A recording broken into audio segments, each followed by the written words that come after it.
காசு பணம் இல்லாதவன் ஏழை மகன்தான். அவன் காட்டோரமா ரோட்டோரமா படுத்து தூங்குறான். சொத்து சொகம் உள்ளவனோ செல்வ மகன்தான்.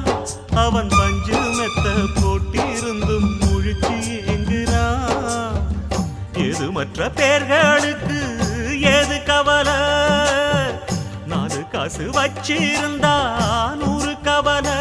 இங்கு ஆசை வச்ச நெஞ்சுக்கெல்லாம் அமைதி இல்லையே. என்ன வேலை